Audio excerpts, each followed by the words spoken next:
Vocês já se sentiram tão pequenos que a única saída era crescer em segredo? Eu, Darra, sei bem o que é isso. Fui renegada pela minha família, chamada de pobre em um jantar de gala.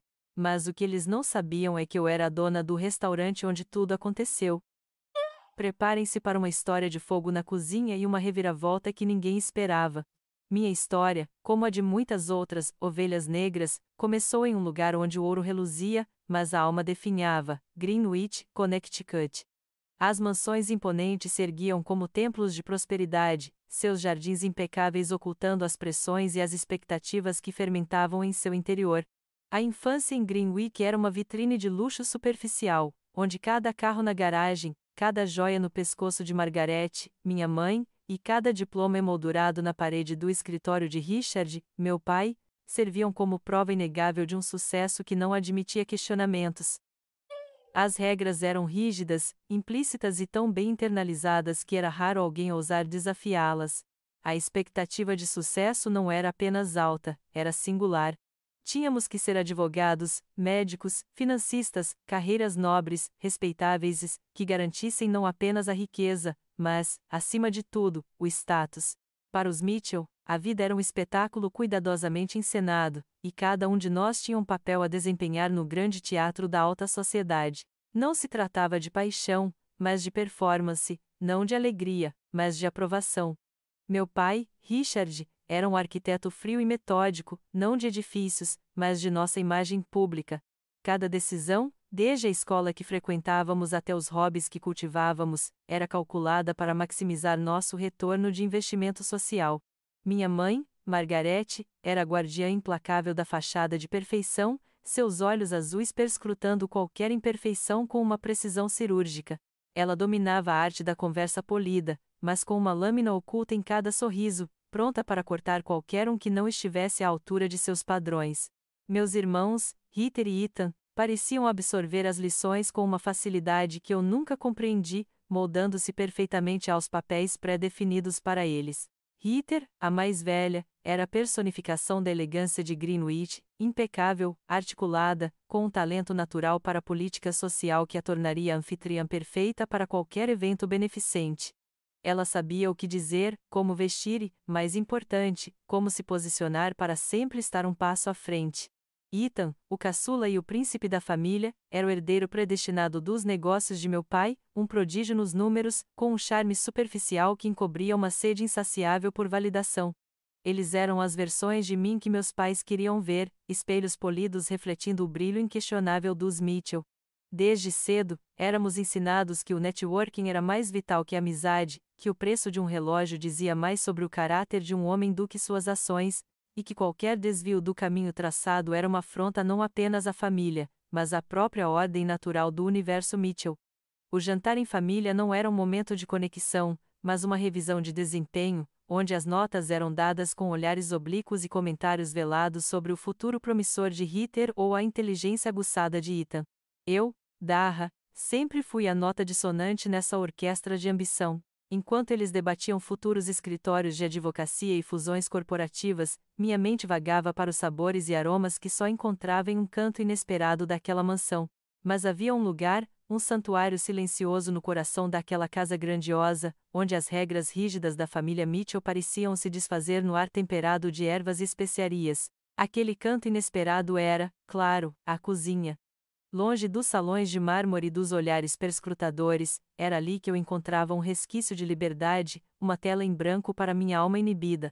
Enquanto o resto da casa cheirava a cera polida e a ambição fria, a cozinha de nossa mansão em Greenwich exalava um calor reconfortante de cebolas caramelizando e pão recém-assado, uma sinfonia de aromas que me chamava como um farol na escuridão. Foi lá que encontrei Helena, nossa governanta, mas para mim, muito mais que isso. Helena não era de Greenwich, seus olhos castanhos profundos guardavam memórias de terras distantes, de sol mais forte e de uma vida onde a comida não era um mero item no cardápio de um evento, mas a essência da família e da comunidade. Ela movia-se com uma graça tranquila, suas mãos calejadas contavam histórias de massas amassadas e vegetais colhidos da terra, muito diferentes das delicadas mãos de minha mãe. Helena era o contraste vivo da perfeição gélida de Margaret. Ela nunca me julgou, nunca questionou minhas escolhas e, mais importante, nunca tentou me moldar em algo que eu não era. Ela via algo em mim que ninguém mais via, ou se via, optava por ignorar, uma paixão vibrante e um talento bruto. Eu costumava esgueirar-me para a cozinha depois da escola, ou em manhãs de sábado, quando meus pais estavam ocupados com seus rituais sociais. Começava observando. Vi Helena transformar ingredientes simples em obras de arte comestíveis, sua paciência infinita e sua atenção aos detalhes me cativando. Um dia, ela me convidou a ajudar. Comecei com tarefas humildes, descascar batatas, picar cebolas e chorar, para sua diversão silenciosa, lavar folhas de alface. Mas logo, ela me deu mais liberdade. A cozinha é um laboratório, Darra, ela disse uma vez, com um sorriso gentil. Não há erros, apenas novas descobertas. Foi Helena quem me ensinou a diferença entre cozinhar e criar. Ela me deu meu primeiro livro de receitas, um volume antigo e surrado cheio de anotações à mão, e me incentivou a experimentar. Meus primeiros pratos eram desastrosos, claro. Lembro-me de um bolo de chocolate que mais parecia um tijolo, ou de uma sopa que era tão salgada que nem o cachorro ousou provar. Mas a alegria de criar, de sentir a farinha entre os dedos, o cheiro do azeite quente e o borbulhar de um molho, era indescritível. Era um mundo de cores, texturas e sabores, tão vívido e real, em total contraste com a palidez emocional da vida familiar. Enquanto Ritter e Ethan se esforçavam para dominar a etiqueta social ou a matemática financeira, eu aprendi a magia da culinária, transformando ingredientes simples em momentos de pura felicidade. Era meu segredo, meu refúgio, meu sonho proibido. E, na cozinha, ao lado de Helena, eu não era a nota dissonante, eu era, finalmente, eu mesma. Minha vida em Greenwich era uma partitura orquestrada de ambição, mas na cozinha, eu encontrava a liberdade de compor minha própria melodia. Aquele santuário de sabores e segredos, porém, não podia permanecer oculto para sempre. O mundo lá fora, com suas expectativas geladas e seus caminhos pré-determinados, estava prestes a colidir com a paixão ardente que eu cultivava. E a colisão veio na forma de um convite inesperado, selado por uma oportunidade que eu mal ousava sonhar. Eu já devia ter 17 anos quando Helena, com seu olhar astuto, me incentivou a entrar em um concurso de jovens talentos culinários, algo que eu mantive em segredo absoluto da minha família. A competição era pequena, local, mas para mim, era o equivalente às Olimpíadas. Lembro-me do prato que preparei, um pato confitado com um molho de cerejas e alecrim, acompanhado de um purê de batatas trufado. Era arriscado, ambicioso demais para alguém da minha idade, mas eu queria mostrar algo de mim, algo que fosse vezes meu. Quando a avaliação final chegou, eu estava um nó de nervos. O chefe Laurent Bisset, com sua reputação lendária e seu semblante sério, era o juiz principal. Seus olhos percorreram meu prato com uma intensidade que parecia despir cada camada do meu esforço. Ele provou, parou, olhou para mim. Meu coração martelava. Senhorita Mitchell, ele disse, com uma voz surpreendentemente suave, há uma alma em seu prato. Uma ousadia que não se aprende em livros, mas se sente na ponta dos dedos. Você tem um talento bruto, Darra. Algo raro. Não o desperdice. Naquele momento, não era apenas um elogio, era uma profecia, uma validação que eu nunca havia recebido da minha família. Algumas semanas depois, veio o convite formal, um estágio na cozinha dele, em Nova York. Um lugar no seu programa de mentoria para jovens chefes. Era tudo o que eu secretamente sonhava, e tudo o que meus pais considerariam uma catástrofe. Naquela época, eu já estava matriculada no programa de MBA que meu pai havia cuidadosamente selecionado para mim, a trilha segura e respeitável que me levaria ao topo do mundo corporativo. A ideia de abandonar tudo para seguir o cheiro de cebola caramelizada e o calor dos fogões parecia uma traição colossal ao legado Mitchell. A luta interna era torturante. Por um lado, estava o peso das expectativas familiares, o futuro planejado, a segurança financeira que meus pais tanto valorizavam. Um MBA é o seu bilhete de ouro, Darra, meu pai dizia, não uma opção. Minha mãe já havia planejado meus futuros jantares de gala e as conexões de negócios que eu faria. Abandonar o MBA seria como rasgar o tecido meticulosamente bordado de suas ambições para mim. Por outro lado, estava o convite de Bisset, a promessa de um mundo onde minha paixão seria meu guia, onde cada prato seria uma expressão da minha verdadeira essência. A voz de Helena ecoava: a cozinha é um laboratório, Darra. Não há erros, apenas novas descobertas. E eu queria fazer essas descobertas, mesmo que isso significasse me perder para me encontrar. Não foi uma decisão fácil. Eu passei noites em claro, pesando o dever contra o querer. A imagem de meus pais, tão orgulhosos de seus filhos bem-sucedidos, lutava contra a imagem de mim mesma, feliz, realizada, mesmo que suja de farinha e suor. No final, a paixão falou mais alto. A chama que Helena havia acendido e Bissé reacendido era forte demais para ser apagada pelas pressões de Greenwich.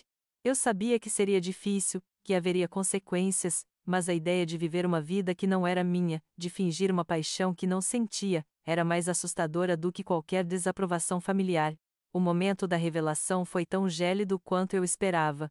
Reuni meus pais em seu escritório, o mesmo onde os diplomas de Ritter e Ethan brilhavam com orgulho. Eu decidi não seguir com o MBA, comecei, a voz trêmula, mas firme. Eu quero seguir a culinária, estagiar com o chefe Bissett. O silêncio que se seguiu foi ensurdecedor. Meu pai, Richard, levantou-se lentamente, seus olhos como lascas de gelo. Culinária, Darra. Ele finalmente sibilou, a palavra carregada de tanto desprezo que parecia queimar. Isso não é uma carreira. É um passatempo para pessoas que não têm ambição. Você vai jogar fora todo o nosso investimento, toda a nossa reputação por um hobby de cozinheira. Minha mãe, Margarete, parecia ter perdido toda a cor. Você está envergonhando esta família, Darra, ela disse, a voz baixa, mas afiada como uma lâmina. Nós não criamos você para ser uma empregada de cozinha. Eu tentei argumentar, explicar minha paixão, o reconhecimento de Bissé, mas eles não ouviam. Para eles, era uma afronta pessoal, uma rebelião imperdoável contra tudo o que representavam. A discussão se transformou em uma enxurrada de críticas, ameaças veladas e, finalmente, a sentença final. Se você escolher este caminho, Darra, meu pai declarou, a voz gélida, você está por sua conta. Não haverá apoio. Você estará deserdada. Não espere mais nada de nós. Naquele dia, eu não apenas deixei a casa dos Mitchell, eu deixei para trás um nome, uma fortuna e a promessa de uma vida que nunca foi minha.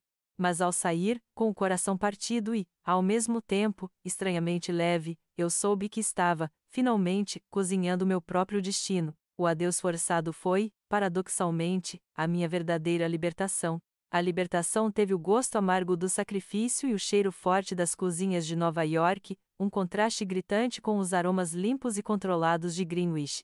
Deixei para trás a opulência dos mármores e jardins impecáveis para me enfiar em cubículos minúsculos em bairros anônimos, onde o aluguel era pago com o suor de dias exaustivos e noites sem fim. Meu primeiro apartamento era um buraco sem alma no Queens, o cheiro de comida de outros inquilinos e o barulho constante da cidade substituindo o silêncio preenchido de expectativas da minha antiga casa. Aqueles primeiros anos foram um deserto, um período de privação e aprendizado brutal, onde cada calo nas minhas mãos, cada queimadura e cada noite sem dormir serviam como prova da minha escolha e do meu compromisso. Comecei como lava-pratos em um boteco barulhento, meus dedos em carne viva pela água quente e o sabão corrosivo. Depois, fui ajudante de cozinha em um restaurante italiano de terceira categoria, onde os molhos eram pré-fabricados e o chefe gritava mais do que cozinhava. Não havia glamour, não havia reconhecimento, apenas a repetição monótona de tarefas braçais e a constante pressão de cozinhas apinhadas e superaquecidas. As horas eram cruéis, o pagamento mal dava para sobreviver e a solidão era uma companheira constante. Via meus colegas de faculdade publicando fotos de estágios em grandes corporações, enquanto eu estava lá, espremendo limões para uma limonada de garrafa, exausta, mas estranhamente em paz. A humilhação que minha família esperava que eu sentisse não vinha do trabalho em si, mas da imagem que eles tinham dele. Para mim, cada dia era uma lição, cada ingrediente, um mistério a ser desvendado. Mas, apesar das dificuldades, o fogo que Helena e chefe Bissett haviam acendido em mim nunca se apagou. Pelo contrário, a cada obstáculo, ele parecia queimar com mais intensidade. Eu me agarrava àquele calor interno, aquele desejo insaciável de aprender, de criar, de provar a mim mesma que minha paixão não era um capricho. cada prato mal executado era uma oportunidade de aprimoramento, eu observava, absorvia, experimentava. Mesmo em cozinhas onde a criatividade era sufocada pela rotina, eu encontrava pequenas janelas para aprimorar minhas técnicas de corte, para entender a alquimia dos temperos, para dominar o tempo de cozimento de um filé. Lembro-me de passar horas depois do expediente, praticando cortes de cebola até minhas mãos doerem, ou testando combinações de ervas que ninguém notaria. Era uma obsessão, uma forma de oração. Minha evolução culinária foi uma jornada errante, mas rica. Deixei o restaurante italiano para trabalhar em um pequeno bistrô francês, depois em uma cozinha asiática de fusão, e até em uma taqueria movimentada. Cada lugar me expunha a uma nova filosofia de comida, a diferentes técnicas e culturas gastronômicas. O chefe chinês me ensinou a dança do wok, a arte de equilibrar os 5 sabores e a paciência para preparar caldos complexos. A cozinheira mexicana me mostrou a alma da comida de rua, a frescura dos ingredientes e a explosão de sabor dos chiles. Em cada transição, eu era uma esponja, absorvendo conhecimento, adaptando-me a ritmos e estilos diferentes. Chefe Bissett havia me dado as bases, mas a rua, as cozinhas anônimas e os inúmeros mentores não oficiais me deram a versatilidade. Comecei a ver a comida não apenas como arte, mas como uma linguagem universal, capaz de contar histórias e evocar emoções. Minha identidade como chefe não estava sendo moldada por uma escola de culinária de elite, mas por uma forja de fogo e suor, tijolo por tijolo, tempero por tempero. Eu era Darra, a cozinheira, e aquela era a minha voz mais autêntica. Minha voz autêntica estava formada, polida pela diversidade e pelos sabores de inúmeras cozinhas, mas ainda faltava um palco onde ela pudesse soar livremente. Era uma necessidade latente, um desejo incontrolável de transpor minha alma para pratos que fossem unicamente meus. A ideia de ter meu próprio restaurante começou como um murmúrio persistente em meio ao barulho dos exaustores e ao ranger das panelas, crescendo até se tornar um mantra, um lugar meu, onde a comida falasse por mim. A visão para o Maison não surgiu de repente, mas de uma amálgama de todas as minhas experiências. Eu queria um lugar que celebrasse a simplicidade e a sofisticação, a tradição e a inovação, um espaço onde cada ingrediente tivesse uma história e cada refeição fosse uma jornada. O nome Maison veio a mim durante uma noite de insônia, enquanto folheava um livro de culinária espanhola antiga. Maison, que significa hospedaria ou estalagem, um lugar de refúgio, de comida farta e boa companhia. Longe do glamour ostensivo de Greenwich, eu queria criar um santuário gastronômico que fosse acessível na alma, mas impecável na execução, um contraste intencional com a frieza dos estabelecimentos frequentados pela minha família. Era para ser um lugar que parecia ter existido para sempre, com uma alma antiga e um paladar moderno. Conseguir o investimento, no entanto, foi outra batalha. Eu tinha minhas economias, duramente conquistadas em anos de trabalho exaustivo, mas era uma gota no oceano dos custos de Nova York. Apresentei meu plano de negócios a dezenas de bancos, a investidores de risco, mas a porta era sempre batida na minha cara. Jovem demais, sem experiência em gestão de alto nível, um mercado muito competitivo. Eles viam a ex-estudante de MBA que havia abandonado tudo, não a chefe com a visão de um restaurante revolucionário. A cada não, a voz da minha mãe ecoava. Uma empregada de cozinha. Mas a cada não, meu fogo interior ardia mais forte. Até que uma pequena fundação de apoio a novos empreendedores na área de gastronomia, que chefe Bisser havia sutilmente me indicado, decidiu apostar em mim. Não era um capital vultoso, mas um empréstimo semente, com a condição de que eu provasse meu conceito e minha capacidade de gestão. Era um voto de confiança que me encheu de um misto de gratidão e terror. A partir daquele momento, o Maison deixou de ser um sonho e se tornou minha obsessão, cada grama do meu ser dedicada a fazê-lo acontecer. Encontrei um antigo galpão em um bairro menos badalado de Manhattan, com paredes de tijolos expostos e um charme bruto que me conquistou. Era um espaço que exigia amor, suor e uma boa dose de imaginação. Passei meses supervisionando a reforma, desenhando a cozinha dos meus sonhos, funcional, mas com a alma de uma antiga casa, escolhendo cada peça de mobiliário, cada luminária. O cardápio foi um trabalho de amor, uma síntese de todas as minhas viagens culinárias, infundido com toques pessoais e ingredientes sazonais. Criei pratos que contavam histórias, o confite de pato Helena, em homenagem à minha mentora, e o Vieira Seladas Bisset, um aceno ao homem que me abriu os olhos para a culinária profissional. Eu queria que cada prato fosse uma assinatura, uma expressão da minha alma. Contratei uma equipe pequena, mas apaixonada, pessoas que acreditavam na minha visão e que estavam dispostas a trabalhar com o mesmo nível de dedicação.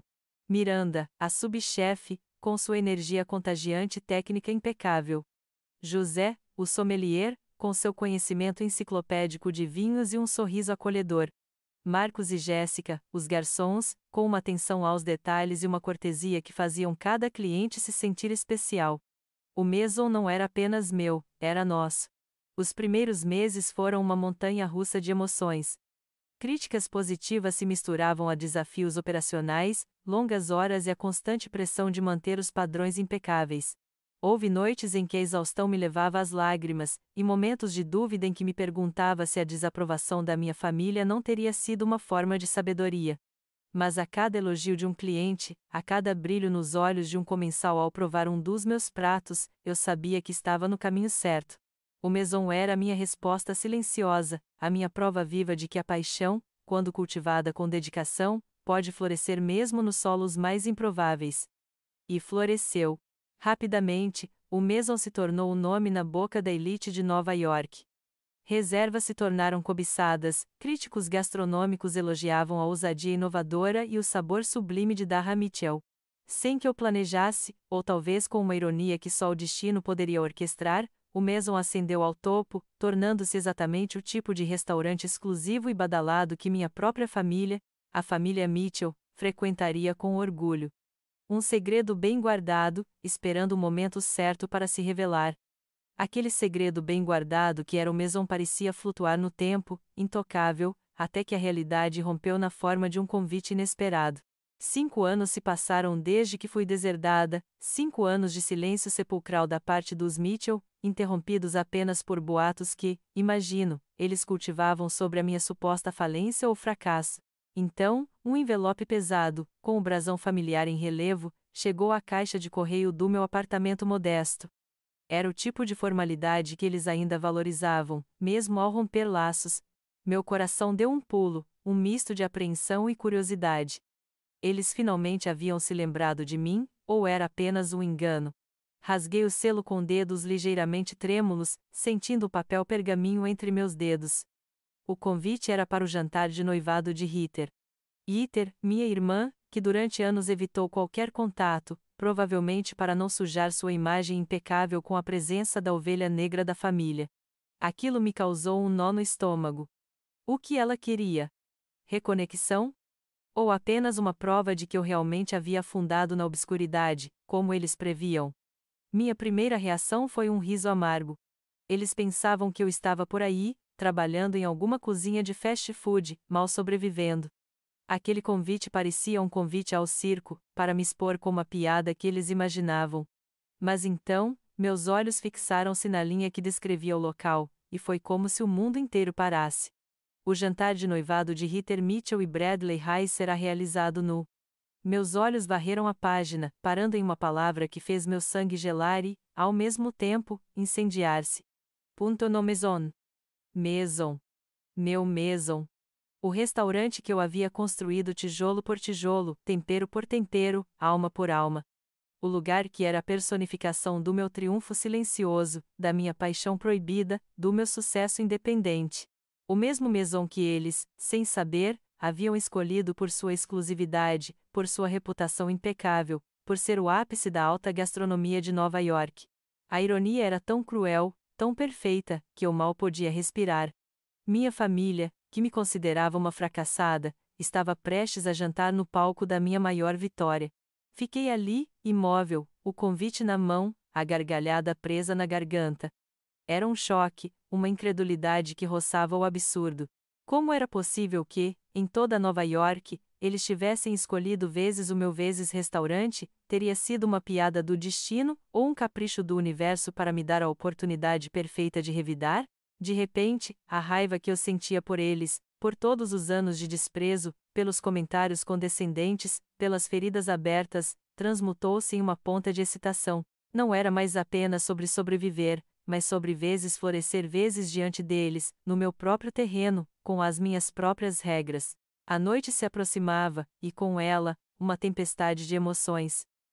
Havia o nervosismo, claro, a ansiedade de rever os rostos que me haviam banido, de ouvir as mesmas críticas veladas e os julgamentos sobre minha vida desperdiçada.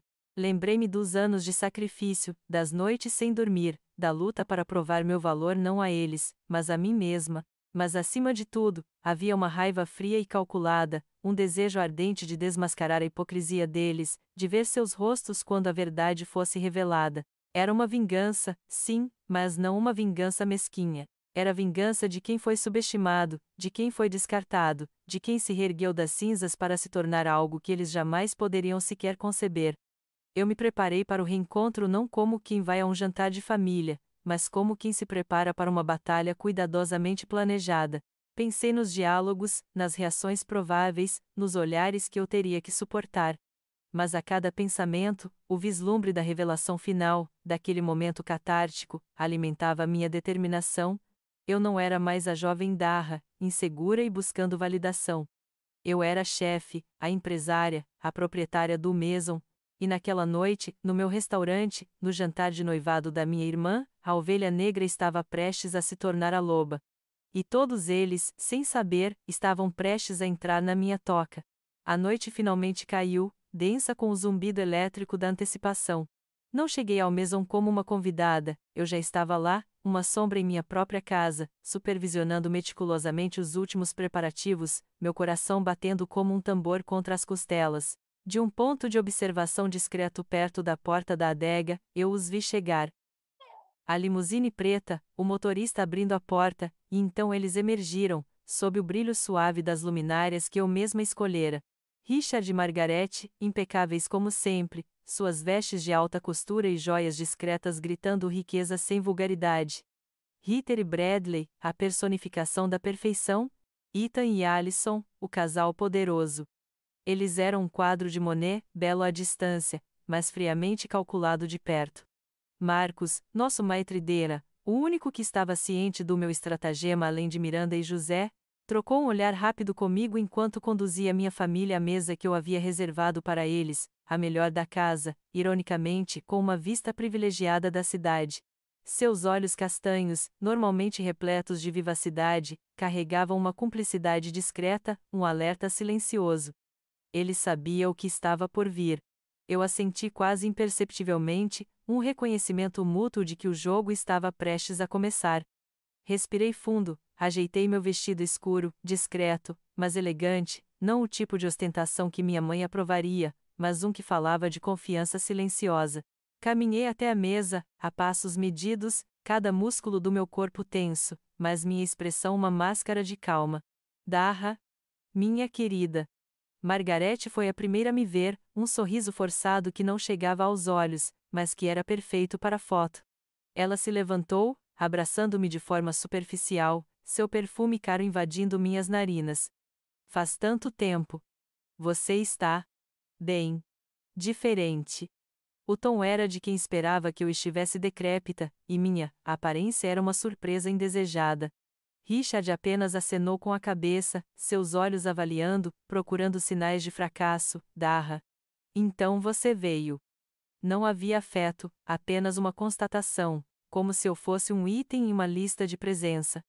Ritter, por outro lado, parecia genuinamente surpresa, talvez até um pouco constrangida. Darra. Que bom que você pôde vir, disse ela, com um brilho de culpa em seus olhos. Não demorou para que sua fachada de perfeição retornasse. Sentimos sua falta. Nos jantares importantes. O subtexto era claro, nos jantares que importam para vezes nós. Ethan, meu irmão mais novo, sempre o mais pragmaticamente cruel, riu. Olha só, a ovelha negra voltou ao rebanho. Achei que você estaria ocupada salvando o mundo, um prato mal feito de cada vez. Alison, sua esposa, deu um sorriso afiado, os olhos avaliando meu vestido. Ignorei as provocações de Ethan.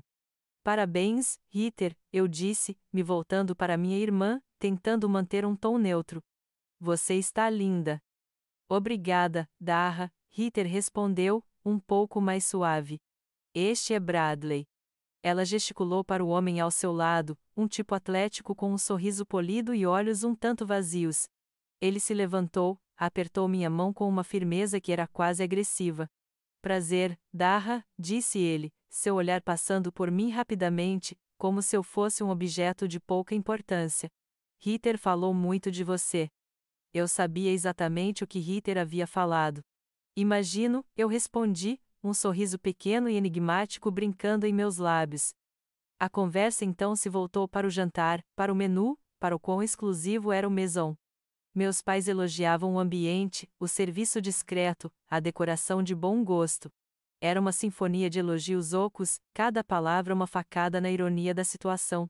É realmente um lugar esplêndido, Darra, Margaret comentou, os olhos percorrendo o salão. Mas me diga, o que você tem feito? Ainda brincando de cozinheira, ou finalmente voltou para algo mais substancial? A lâmina escondida em seu sorriso se revelou. Richard, sem perder tempo, acrescentou, sim, Darra. A vida em Nova York é cara. Imagino que não seja fácil para artistas culinários. A palavra artista foi dita com um tom de escárnio que ele costumava reservar para os empregados. Eu os olhei, um por um. O nervosismo havia desaparecido, substituído por uma fria determinação. Este era o começo. Este era o meu palco. E eles, os atores principais da minha farsa, o garçom, um jovem chamado Pedro, veio nos servir água, lançando um olhar de respeito quase imperceptível em minha direção antes de se afastar discretamente. Ele sabia. Todos na minha equipe sabiam. E a cada comentário condescendente, eu sentia o calor crescer em mim, não de vergonha, mas de poder. Eles não tinham ideia do espetáculo que estava prestes a se desenrolar. Os pratos foram servidos, obras de arte culinárias que minha equipe havia executado com maestria. Cada um deles, uma metáfora para minha jornada, para o cuidado e a paixão que eu despejava em cada detalhe. Mas para minha família, era apenas comida em um restaurante caro, mais um cenário para seu teatro de aparências. À medida que o vinho fluía, a inibição deles parecia diminuir, e a verdadeira essência de suas preocupações, ou melhor, de seus julgamentos, começou a transbordar. Darra, sério, este confit de pato é interessante, Margaret começou, cutucando a carne com um garfo, como se examinasse um objeto estranho. Mas, minha querida, isso te sustenta? Quer dizer, um restaurante. É tão instável. Não é como o escritório de Ethan, com clientes fixos e um fluxo de caixa previsível. Ela sorriu para Ethan, que assentiu com um ar de superioridade. Richard, sempre o mais direto em seu desdém, acrescentou, sem sequer me olhar, concentrado em seu próprio prato, é um passatempo caro, Darra. Um chefe, mesmo um bom chefe, nunca será um Mitchell de verdade. Nunca terá o mesmo prestígio. A palavra prestígio saiu como um mantra, a única métrica que realmente importava para ele. Lembro-me de quando você estava no MBA. Tinha um futuro brilhante pela frente. Não se arrepende de ter jogado tudo fora por isso? Ele gesticulou vagamente para o salão elegante, como se apontasse para um circo. Ritter, por sua vez, tentou ser mais sutil, mas o veneno era o mesmo. Sabemos que é difícil em Nova York, Darra. Você poderia ter vindo morar conosco, em Greenwich, talvez encontrado algo mais estável. Um catering menor, talvez? Tenho certeza de que poderíamos te ajudar com algumas conexões. A ideia de eu precisar de ajuda dela para um catering menor era tão absurda que quase deixei escapar um riso. Ela falava como se eu estivesse pedindo esmolas, enquanto saboreava cada mordida do meu próprio sucesso. Sim, Darra, Alison, a esposa de Ethan, se intrometeu, seus olhos vasculhando meu rosto. Pelo menos Ritter está fazendo um casamento de alto nível. Bradley é de uma família excelente. Isso sim é um investimento para o futuro. Não me entenda mal, é fofo você seguir sua paixão, mas a realidade é que paixão não paga as contas, não é mesmo? Ou você está vivendo de empréstimos? Cada palavra era um golpe, uma pontada precisa que eles sabiam exatamente onde atingir. Eles se lembravam de cada detalhe do meu fracasso, de cada advertência, de cada previsão sombria que haviam feito sobre minha vida. Internamente, eu fervia, Mas externamente, mantinha minha calma, meu sorriso suave e enigmático. Lembro-me de quando era mais jovem, de como essas mesmas palavras me machucavam, me faziam sentir inadequada, pequena. A sensação de ser a decepção da família, o fardo, o erro a ser corrigido, ecoava em minha mente. Aquele jantar de noivado não era apenas uma crítica ao meu presente, era uma reencenação de todas as vezes que fui diminuída por eles, todas as vezes que me disseram que eu não era suficiente, que meus sonhos eram ridículos. Mas agora, algo era diferente. A dor não era mais a de uma ferida aberta, mas a de uma cicatriz antiga que doía apenas para me lembrar do caminho percorrido. Eu os observei com uma clareza que antes me faltava, vendo-os não como figuras de autoridade inquestionável, mas como personagens presos em sua própria gaiola de ouro, cegos pela ambição e pelo medo de falhar. Eles não podiam conceber que alguém pudesse encontrar sucesso e felicidade fora dos parâmetros que eles haviam estabelecido. Aquela era a sua prisão, não a minha. Eu os deixei falar, absorvendo cada comentário, cada piada sobre a chefe desempregada ou a aventureira culinária. Ethan até perguntou se eu estava usando meu carro antigo, o mesmo que Richard havia me dado antes de me deserdar, para entregas de comida. Alison riu abertamente. Cada insulto, cada zombaria, era um tijolo que eu colocava em meu próprio muro de poder silencioso. Cada olhar de pena forçada era combustível para a chama que ardia em meu peito. Eu os estava estudando, analisando suas reações, suas expectativas. Eles esperavam uma Darra envergonhada, uma Darra que se retrataria, que talvez até pedisse perdão por suas escolhas. Eles esperavam a confirmação de que estavam certos, de que a vida sem eles era um desastre.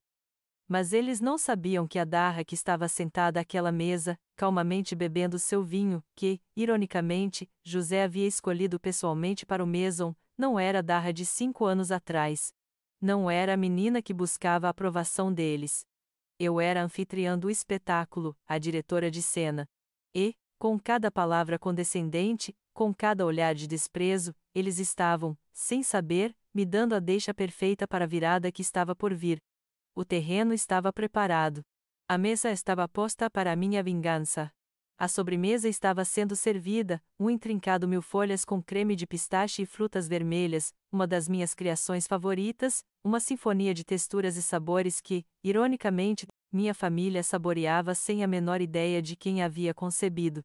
Enquanto José, o sommelier, servia o vinho de sobremesa com sua graça habitual, Margaret sorriu para Ritter e Bradley, tecendo elogios sobre o futuro financeiro promissor do casal, as propriedades que seriam unidas, o status consolidado. Foi então que Alison, com aquele sorriso de hiena que eu já conhecia tão bem, virou-se para mim, os olhos faiscando com uma espécie de falsa preocupação que mal disfarçava o escárnio. Sabe, Darra, ela disse, sua voz um pouco mais alta do que o necessário, capturando a atenção de todos na mesa, é uma pena que você não tenha persistido no MBA. Com o Bradley e o Ethan no mercado financeiro, poderíamos ter te arranjado um bom emprego. Digo, vezes emprego vezes de verdade. Imagino que a vida de chefe de aluguel deve ser bastante incerta. Não há muito futuro, não é mesmo? A não ser que você sonhe em abrir um food truck um dia, claro. A piada ressoou na mesa, arrancando risos de Ethan e um sorriso condescendente de Margaret, que balançou a cabeça como quem lamenta um destino inevitável. Richard apenas acenou com a cabeça, concentrado em seu mil-folhas, como se a minha existência fosse um mero ruído de fundo que ele preferia ignorar. Mas, para mim, aquelas palavras não eram um golpe, eram um alarme que eu esperava. A última peça do quebra-cabeça de sua arrogância, a deixa final. Olhei para cada um deles, o burburinho elegante do restaurante, até então um mero pano de fundo, transformando-se em um zumbido distante em meus ouvidos. Uma calma estranha e poderosa se apossou de mim. Não havia fúria ou dor, apenas uma clareza cristalina, uma antecipação silenciosa. Era isso. O momento havia chegado. Eles, totalmente alheios à tempestade que se formava nos meus olhos, continuaram a saborear o esplendor do Maison, brindando ao noivado de Ritter, à fortuna de Bradley, ao sucesso inabalável dos Mitchell. Conversavam sobre seus próximos investimentos, sobre as férias na Toscana que Bradley havia planejado, sobre a nova galeria de arte que Margaret patrocinaria no Upper East Side. O luxo do Maison era apenas mais uma moldura para sua imagem cuidadosamente construída, um cenário que eles haviam escolhido por seu prestígio inquestionável, sem nunca se darem ao trabalho de ver a alma por trás do brilho. Eles estavam confortavelmente instalados na bolha dourada de sua própria importância, brindando a um futuro que, para mim, já estava em minhas mãos, pronto para ser revelado. Foi nesse instante de celebração oca, onde o cristal tilintava com promessas de um futuro que lhes parecia garantido, que Marcos se aproximou. Sua figura alta e elegante, antes apenas um detalhe discreto na periferia da sua atenção, agora se movia com um propósito inconfundível em direção à nossa mesa. O sorriso profissional que ele ostentava para os outros clientes, e que mantivera durante todo o jantar, deu lugar a uma expressão séria, quase grave, quando ele pousou a pasta de couro com a conta sobre a mesa, de ma fronte de Richard. Meu pai, com um floreio de autossatisfação, estendeu a mão para pegar a conta, pronto para exibir sua generosidade. Mas Marcos, com uma voz clara e projetada o suficiente para ser ouvida por todos nós, interveio. Senhor Mitchell, devo informar que houve um pequeno erro com a conta esta noite. Um silêncio momentâneo pairou sobre a mesa. Richard recuou a mão, a testa franzida em confusão.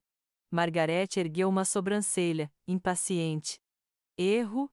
Que tipo de erro, Marcos? Os preços não estão corretos? Ela parecia já antecipar uma disputa, um detalhe menor a ser corrigido antes que a noite pudesse prosseguir em sua perfeição planejada. Marcos permaneceu impassível. Não, senhora. Os preços estão corretos. O erro é que a refeição já foi paga. Em sua totalidade. As palavras de Marcos caíram como pedras em um lago calmo, enviando ondas de choque pela mesa. A confusão inicial rapidamente se transformou em murmúrios atônitos. Paga? Perguntou Ethan, o tom de voz subitamente menos arrogante. Ritter olhou de Marcos para Bradley, depois para os pais, uma ponta de suspeita, talvez até de ciúme, colorindo seu rosto. Bradley, você? Bradley franziu o senho, abanando a cabeça. Não, meu caro. Eu planejava fazer isso, claro, mas não esta noite. Quem poderia ter sido? Os olhos de Margaret varreram o salão, procurando uma figura benfeitora, alguém que pudesse ter feito tal gesto grandioso. Um de nossos amigos de negócios, talvez? Algum cliente especial do Richard? O pensamento de ter um admirador secreto pagando sua conta em um dos restaurantes mais exclusivos da cidade parecia, para ela, perfeitamente natural e até desejável. A ideia de que alguém queria se exibir para os Mitchell fazia sentido em seu universo. Enquanto a família especulava, os olhares de Marcos encontraram os meus. Havia um brilho de antecipação em seus olhos, um reconhecimento da gravidade do momento. Meu coração, que até então batia com uma calma quase sobrenatural, acelerou. Eu senti a energia da sala se condensar, todos os olhares da minha família, antes dispersos em teorias, agora começando a se fixar em Marcos, esperando uma resposta. Ele, com uma teatralidade impecável, sustentou o suspense por um breve instante, um momento que pareceu uma eternidade. Então, com um sorriso que irradiava cumplicidade e um profundo respeito, Marcos se virou completamente para mim. Ele ignorou a família Mitchell, os olhares inquisitivos, a ânsia por uma explicação. Sua atenção era exclusivamente minha. E, com uma voz que ressoou clara e firme no silêncio que se instalava, ele pronunciou as palavras que iriam desmantelar toda a fachada deles, todas as suas certezas. Bem-vinda de volta, senhorita Darra, ele disse, o sorriso se alargando. O ar na mesa dos Mitchell congelou, tão denso que parecia estalar. Os talheres pararam no ar, as taças de vinho esquecidas nas mãos. Minha mãe, Margaret, empalideceu, o batom vermelho parecendo vibrar contra sua pele lívida. Seus olhos, antes tão inquisidores, agora regalados em uma mistura de descrença e pavor. Richard, meu pai, que momentos antes ostentava um ar de soberania, parecia ter envelhecido 10 anos em um segundo, seu rosto, outrora tão confiante, estava agora distorcido em um misto de perplexidade e um constrangimento que o tornava quase irreconhecível. Ritter, a noiva, levou as mãos à boca, um som sufocado escapando de seus lábios, como se tivesse levado um tapa. Ethan, sempre tão zombeteiro, estava com a boca entreaberta, parecendo um peixe fora d'água, seu olhar vazio fixo em Marcos, depois em mim. Alison, a cunhada afiada, tinha seu sorriso de hiena completamente desfeito, substituído por uma expressão de choque e fúria contida. Bradley, o noivo, parecia o mais confuso de todos, seus olhos vazios tentando processar a bomba que acabara de explodir. O silêncio que se seguiu não era o silêncio educado de um jantar elegante, mas um vácuo assustador, ensurdecedor, que engoliu o murmúrio gentil do Mason ao nosso redor. Percebi olhares curiosos de outras mesas próximas, atraídos pela estranha quietude que emanava do nosso pequeno epicentro de drama. A equipe de Marcos, treinada para a discrição, mantinha-se profissionalmente ocupada, mas seus olhares furtivos em minha direção eram de apoio e um brilho de vitória contida. Miranda, a subchefe, pairava na porta da cozinha, os braços cruzados, um sorriso de satisfação mal contido em seus lábios. Por um instante, eu me deleitei naquele momento, na inversão de papéis que havia esperado por tanto tempo. Aquele era o meu palco, e eles, sem saber, haviam ensaiado seus papéis perfeitamente. Com um aceno quase imperceptível para Marcos, que retribuiu com um sorriso discreto antes de se afastar, virei-me para minha família. Minha voz, quando a encontrei, era surpreendentemente calma e firme, sem um traço da fragilidade ou da raiva que um dia me dominou. Sim, eu comecei, a palavra ecoando no silêncio da mesa. Marcos está absolutamente correto. É um prazer inigualável tê-los aqui, no meu restaurante, o Mason. Fiz uma pausa, deixando minhas palavras pairarem no ar como um perfume. Eu fiquei bastante curiosa, vocês sabem. Curiosa para ver como a família Mitchell me trataria depois de todos esses anos de silêncio. Se algo havia mudado na percepção de vocês sobre a ovelha negra que optou por uma carreira indigna. O rubor começou a subir pelos pescoços de Richard e Margaret. Ritter baixou os olhos para o prato, incapaz de me encarar. Ethan finalmente fechou a boca, mas seus olhos ainda estavam fixos em mim, tentando decifrar o enigma. Alison parecia prestes a explodir. Para ser honesta, continuei, minha voz ganhando uma ponta de aço. Eu não lhes disse sobre o Mason. Eu mantive este segredo cuidadosamente. Não por malícia, mas por uma espécie de experimento social, eu suponho. Eu queria ver. Queria ouvir. Queria observar a pureza de seus julgamentos, a profundidade de seu desdém, sem a sombra de qualquer sucesso que eu pudesse ter acumulado. E vocês não me decepcionaram. Um leve arrepio percorreu a mesa. Margaret tentou falar, gaguejou, mas nenhuma palavra coerente saiu. Richard engoliu em seco, seus olhos buscando os de Ritter e Ethan, em busca de algum apoio que não veio.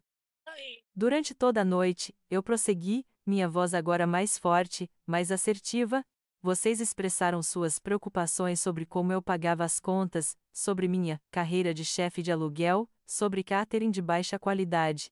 Ethan chegou a perguntar se eu fazia entregas no meu carro velho.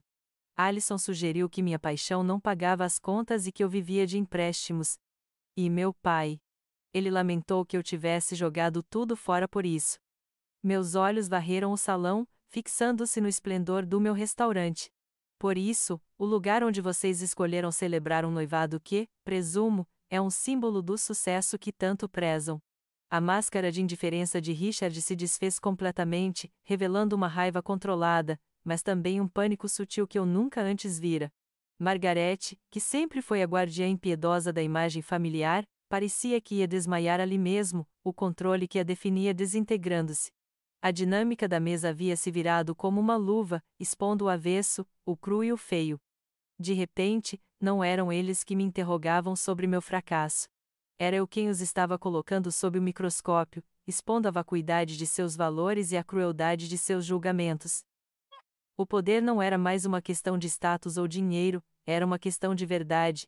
E, naquele momento, a verdade estava sentada na ponta da mesa, me olhando nos olhos, e eles não tinham para onde fugir. Não lhes dei a chance de se reagruparem, de forjarem novas desculpas ou de tentarem reverter a narrativa. A inércia do choque era meu trunfo, e eu pretendia usá-lo. Meus olhos, antes calmos, agora ardiam com um fogo que havia sido suprimido por anos. Vocês não têm para onde fugir, de fato, eu disse, a voz baixa, mas penetrante, cortando o silêncio como uma faca afiada.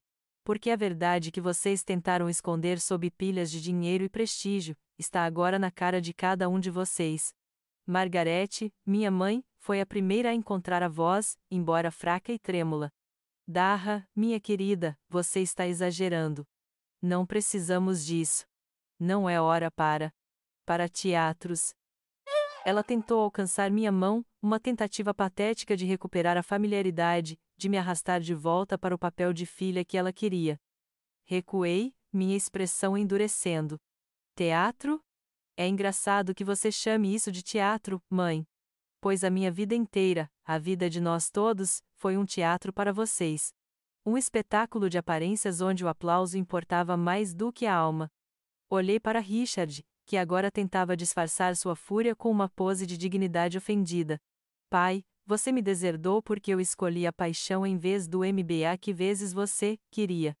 Você me disse que a culinária não era uma carreira, que eu estava jogando tudo fora. Lembra-se? Suas palavras me queimaram como brasa, mas também me aqueceram, me deram a determinação para provar a mim mesma, não a você, que estava errado. Richard abriu a boca, mas eu não o deixei falar. Não, não me interrompa. Esta é a minha vez de falar.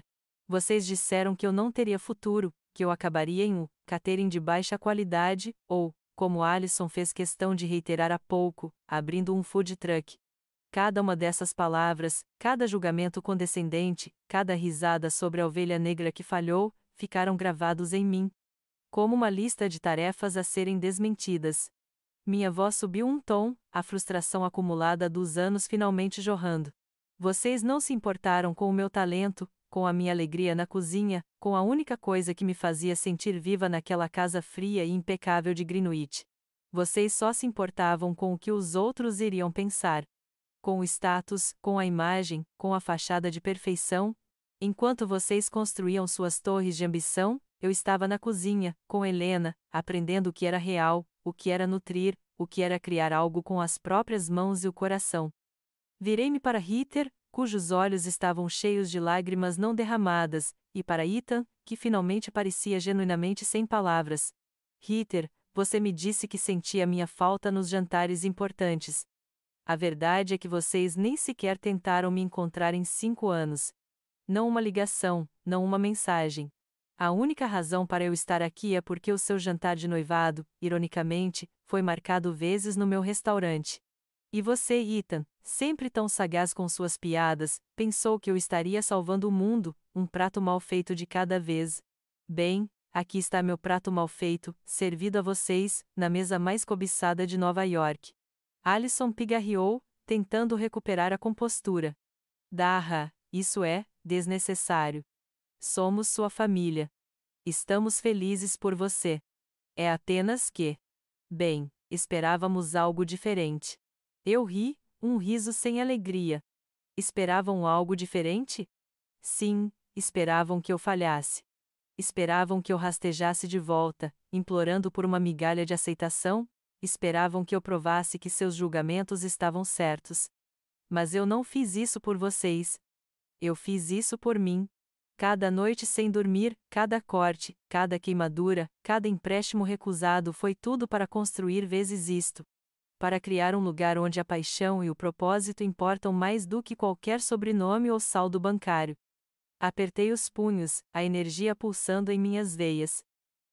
Eu não precisava da aprovação de vocês para ser bem-sucedida. Eu não precisava do dinheiro de vocês para pagar minhas contas. O que eu precisava, o que eu desejava, era respeito. Algo que vocês nunca me deram. O verdadeiro sucesso não é o tamanho da sua conta bancária ou o nome da sua empresa, pai. É encontrar a sua voz, a sua paixão, e ter a coragem de segui-la, não importa o custo. Olhei para eles, um por um, a chama em meus olhos refletindo o fogo da minha cozinha. E a paixão, Alison, sim, ela paga as contas. E como paga? Ela construiu tudo isso, do zero. Sem ajuda, ou melhor, apesar vezes da desaprovação de vocês. O silêncio que se seguiu era de puro constrangimento e reconhecimento. As máscaras haviam caído, a verdade, nua e crua, pairava sobre a mesa, e eles estavam expostos. A verdade, nua e crua, pairava sobre a mesa, e eles estavam expostos. Eu os observei, o silêncio pesado e desconfortável se estendendo como uma mortalha entre nós. Era um silêncio diferente do que eu havia suportado durante toda a noite, este era repleto de choque e de uma constatação dolorosa. Margarete, minha mãe, foi a primeira a quebrar a quietude, embora com a voz ainda embargada e os olhos marejados. Darra. Eu sinto muito, ela começou, a mão tremendo ligeiramente enquanto tentava alcançar uma taça de água. Era a primeira vez que eu a ouvia pedir desculpas em 5 anos, talvez em toda a minha vida, sem um cálculo por trás. Mas havia ainda um resquício da antiga Margarete em seus olhos, uma tentativa de salvar a face, de minimamente restaurar a ordem. Nós não sabíamos. Entenda, meu amor, éramos apenas preocupados. Preocupados? Eu perguntei, minha voz ainda firme, sem qualquer sinal de ceder. Com o que, exatamente? Com a possibilidade de eu ser feliz sem a aprovação de vocês? Com a vergonha de ter uma filha que seguiu um caminho diferente? Richard, meu pai, limpou a garganta, recompondo-se com dificuldade. Seu rosto ainda estava pálido, mas o brilho de fúria controlada retornara. Darra, seja razoável. Sempre quisemos o melhor para você. Um MBA, um futuro seguro, um casamento. Isso é o que um pai deseja. Ele evitou meus olhos, fixando-os em um ponto distante no salão. Era uma tentativa de justificar, não de pedir perdão. O que vezes você desejava, pai? Eu corrigi, a voz suave, mas implacável. Não o que eu desejava. E o que era melhor para vocês era o que se encaixava na imagem que construíram para si mesmos. A vida não é uma planilha de Excel, onde se calcula o retorno sobre o investimento em cada filho. Ritter, minha irmã, finalmente levantou os olhos, e neles, vi um vislumbre de emoção genuína. As lágrimas escorriam silenciosamente pelo seu rosto, borrando a maquiagem impecável. Darra, eu realmente sinto muito, ela murmurou, a voz quase inaudível. Eu devia ter te procurado. Eu devia ter acreditado em você. Eu me deixei levar por tudo. Pela pressão, pelas expectativas. Eu fui uma irmã horrível. Seu pedido de desculpas pareceu ser o mais sincero, carregado de um peso que eu reconhecia, pois era o mesmo que eu havia carregado por anos. Ethan, por outro lado, permaneceu em silêncio. Seus olhos, antes cheios de escárnio, agora tinham um brilho diferente, um misto de admiração relutante e talvez até um pouco de vergonha. Ele apenas assentiu, um movimento quase imperceptível. Era o mais próximo de um pedido de desculpas que eu esperaria dele naquele momento. Alison, porém, era uma estátua de gelo, seu rosto uma máscara de fúria contida, os lábios apertados em uma linha fina. Ela não diria uma palavra, eu sabia. Seu orgulho era tão intransponível quanto o dos meus pais. Bradley, o noivo, parecia simplesmente querer desaparecer, sem ter tido tempo de internalizar a dinâmica familiar que acabava de presenciar. As desculpas são um começo, eu disse, olhando para Ritter, e depois para meus pais. Mas não são um passe livre.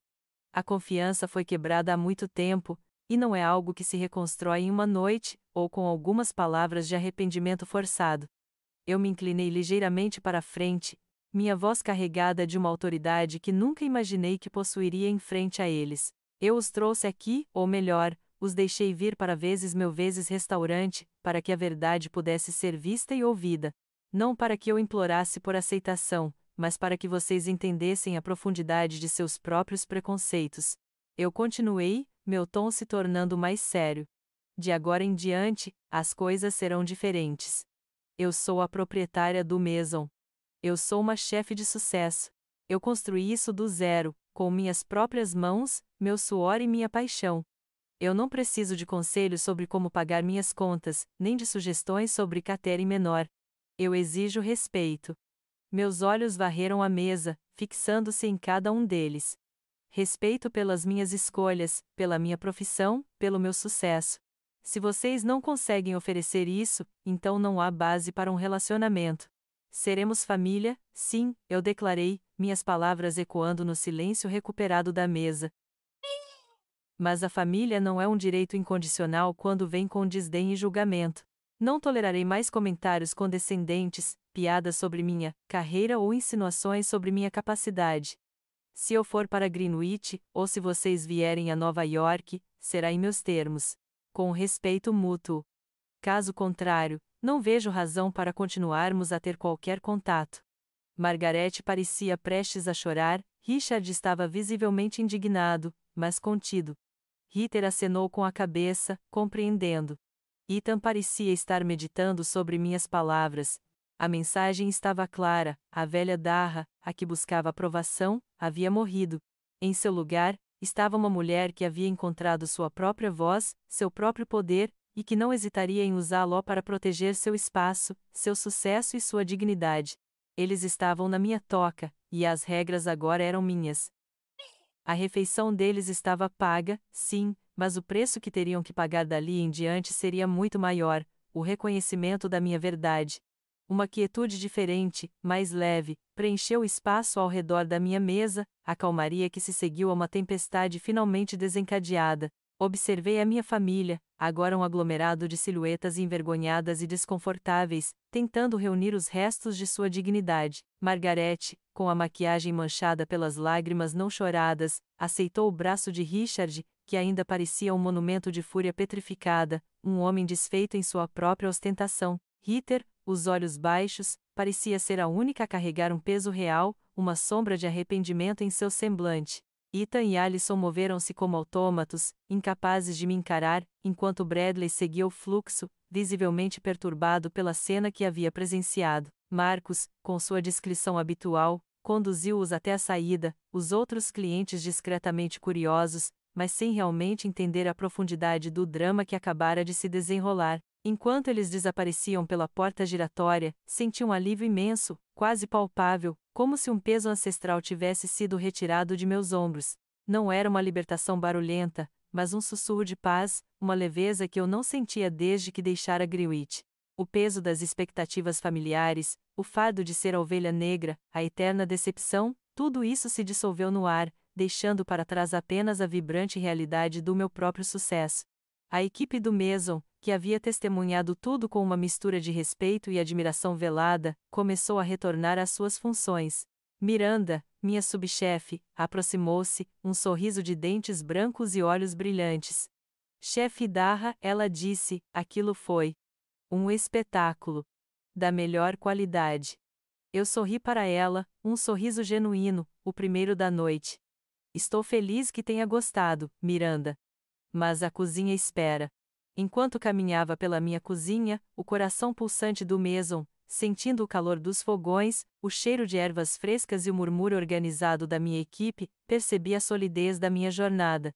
A afirmação que eu havia buscado por tanto tempo, que eu achei que viria daquele confronto, não se revelou na surpresa ou constrangimento nos olhos da minha família.